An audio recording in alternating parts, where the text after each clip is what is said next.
ট্রাম্পের মধ্যস্থতায় স্বাক্ষরিত শান্তি চুক্তি স্থগিত করল থাইল্যান্ড। দক্ষিণ পূর্ব এশিয়ার প্রতিবেশী দুই দেশ থাইল্যান্ড ও কম্বোডিয়ার মধ্যে নতুন সংকট দেখা দিতেই এই সিদ্ধান্ত নেয় দেশটি। মাত্র 2 সপ্তাহ আগে যুক্তরাষ্ট্রের প্রেসিডেন্ট ডোনাল্ড ট্রাম্পের উপস্থিতিতে এই চুক্তিতে সই করে দুই দেশ। 10 নভেম্বর ব্রিটিশ গণমাধ্যম বিবিসি এক প্রতিবেদনে জানায়, থাইল্যান্ড ও কম্বোডিয়ার সীমান্তে ল্যান্ডমাইন বিস্ফোরণে কয়েকজন থাই সেনা আহত হওয়ার পর থাইল্যান্ড হঠাৎই দুই দেশের সদ্য স্বাক্ষরিত শান্তি চুক্তি বন্ধ রাখার সিদ্ধান্ত নিয়েছে।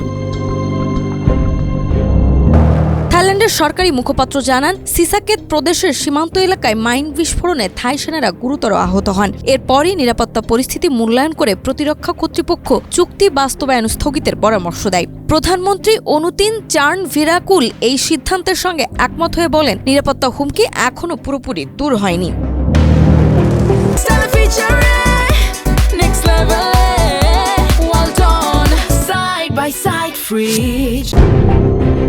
অন্যদিকে কম্বোডিয়া জানিয়েছে, তারা এখনও চুক্তির প্রতি অঙ্গীকারবদ্ধ এবং স্থায়ী শান্তি প্রতিষ্ঠার লক্ষ্যে আলোচনায় অব্যাহত থাকবে। উল্লেখযোগ্য যে গত জুলাইয়ে সীমান্ত সংঘর্ষে 40 জনের বেশি মানুষ নিহত হওয়ার পর উত্তেজনা প্রশমে এই চুক্তিটি স্বাক্ষর করা হয়।